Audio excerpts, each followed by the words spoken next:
coming off the bye week. It's good to get players and staff some time away to find some balance in their life. We talk all the time about seeking balance is kind of a futile move in life because there really is no balance. During football, it's football, and when you're at home, it's family.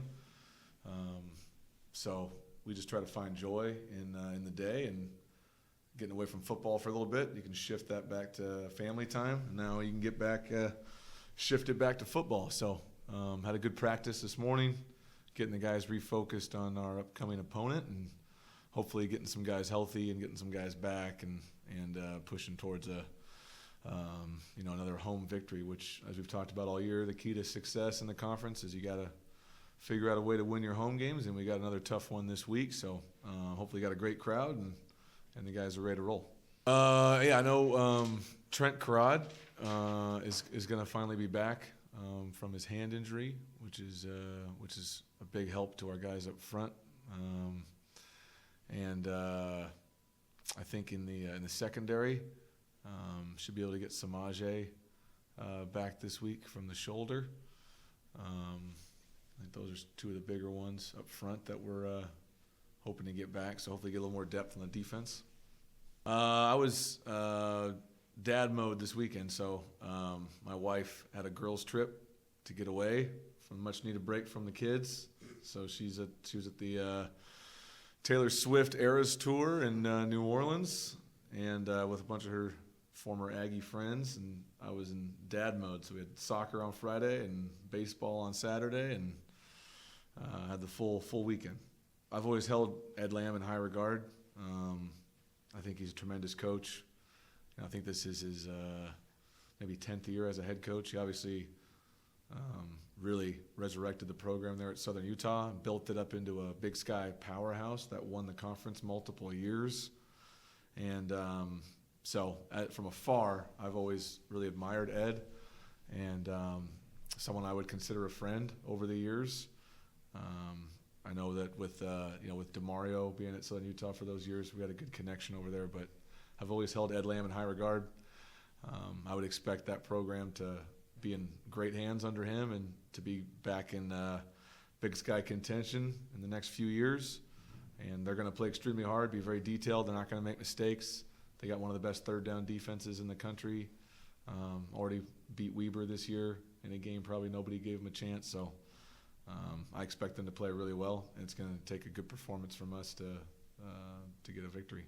I think the two things you think about, number one, you got to celebrate things like that because it's great for the program, great for us to get some national eyes on Davis. And the guys have worked really hard, and they've earned that.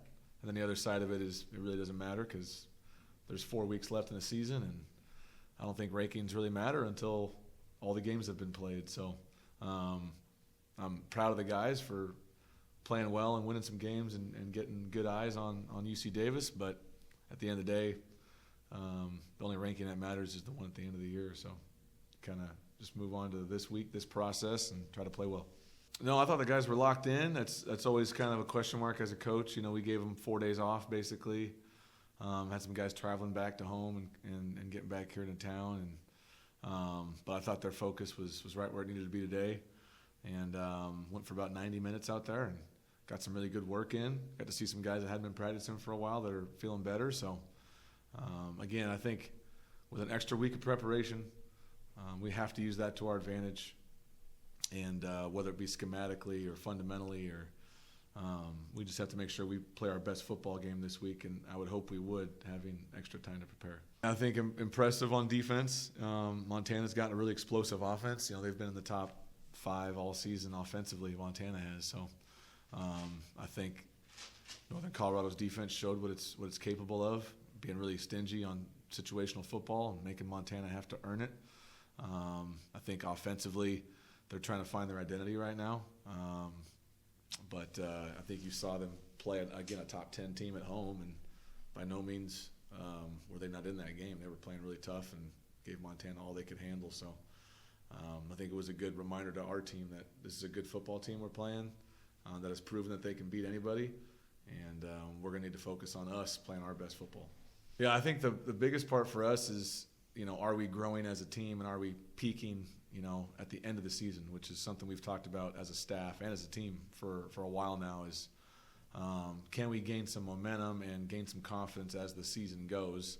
Obviously, people point to some of these last few games that we have, but at the end of the day, I think you got to take it, coach cliche, 1 week at a time. You got to play your best every single week in this conference and focus on the things we've talked about, which is you got to win your home games.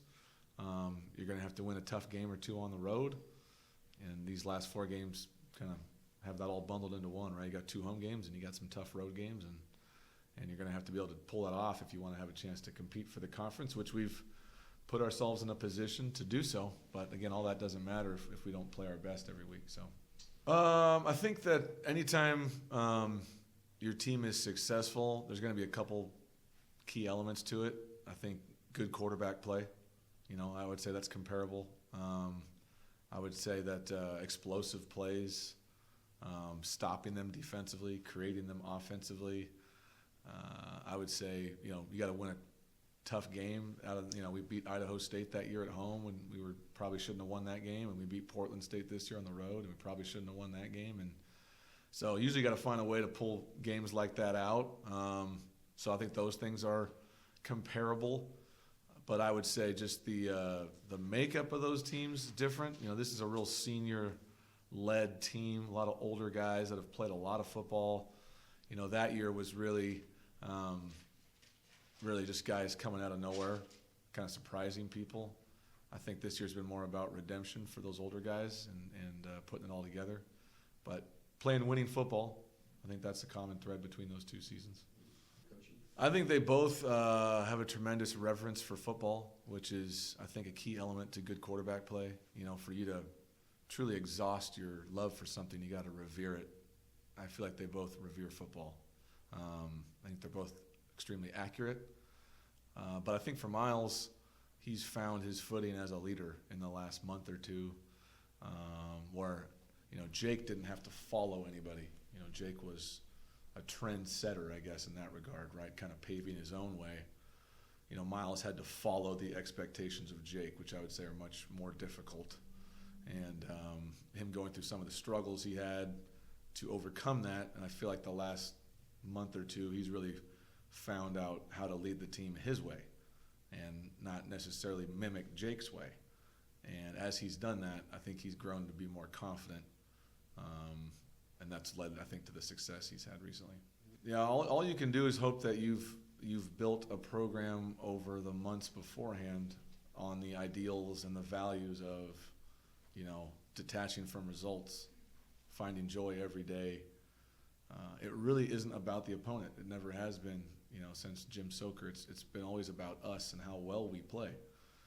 We've talked about that all year. We've tried to make that part of our pyramid for success. But I think it would be naive of me to think that the players aren't going to read the paper or read the headlines or go on social media. And that's a dangerous game.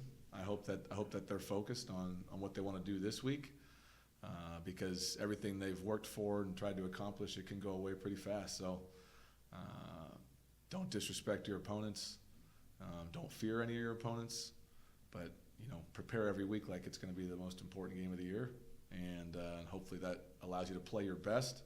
When we play our best, I think we can beat anybody. And when we don't, I think we can lose to anybody. And they've proven that. So hopefully they've learned as the season's gone on how important it is to prepare the right way. I definitely feel a connection to a lot of these guys because a lot of them I recruited years ago.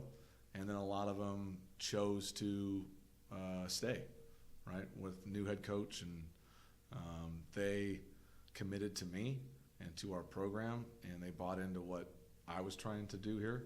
That means a lot to me. I would love for them to have great success and for them to make their mark here at UC Davis. I think that's the struggle that I always have is, I have to look at things in a global view. I'm going to be here a long time. I want to build a national championship team and a national championship program. I know that's going to take a long time. And at the same time, I want these guys to have immediate success for their season. So every time we win a game, I know the staff and players make fun of me because I may not look like I'm super excited. But the truth is, if I am excited, it's for them. I'm excited for the staff. I'm excited for the players. I'm excited that they get to play in meaningful games in November. And I'm hoping I can do everything I can to help them play their best, which is my job. My job is to just put them in a position to be successful. And I'm going to work as hard as I can to do that for them. I think you always got to look at the guys up front, whether that be Rain Mayo or Jake Williams up front. Jake's already played in 2 games. Rain hasn't gotten in yet, but those are 2 guys that have the ability and the maturity to play right now. Jackson Severs has played a little bit at linebacker. I would expect him to play. Thomas McCormick is another linebacker that's really grown as a freshman. Could see him making some contributions. Offensively, obviously, Stacy's played all year, but Carter Vargas is a guy at running back that has a lot of ability, and so I think there's a few guys like that you could see get in there and help us. We've looked at it as a staff on, hey, if we're going to play a guy, got to make sure we're giving him an opportunity to be successful. But yeah, that's a nice part of the rule is get to the end here. You got guys beat up. You're going to need some more bodies. So I would expect some more to play. I think it was successful. I think the guys got some time away, but they also got to get ahead of the opponent. And we came back today, had a practice, which we don't normally do on Monday, but used the extra day here to hone back in, lock back in on the opponent. I thought today's practice was really good. I've definitely put some pressure and stress on the staff that I expect this to be our best game this year because of the extra time that we've had to prepare. And same with the players, right? We got to take advantage of these things during the season that you get an extra week. You should play really well. So I think they're locked back in and enjoyed the time off, but I think we're feeling healthier and ready to go. I think the earlier we play, I think it's the better for our team personally, because we're a morning program here. We practice in the morning and get a lot of stuff done before noon. So I think the earlier a game is, probably the more prepared and trained they are. As for the 1 o'clock games, I think it's a crapshoot. I know we don't play them a lot early because of the heat. You get a game later doesn't mean you get a better crowd. Those are questions for smarter people than me. But yeah, I think I always like playing earlier because then the game gets done, you're not getting home at midnight, and helps you prepare for the next day. So yeah, looking forward to having an afternoon game. Again, Parents Weekend, hopefully we got a great crowd and great support for these guys. They deserve it. And I'm going to keep just beating the drum that these guys work really hard. They deserve to be supported by their community and their fellow students and faculty and alumni. And if we don't come out and support these guys, shame on you. I think they deserve to be in a stadium full of people cheering them on. So I hope that at Family Parents Weekend, we see a good crowd this weekend.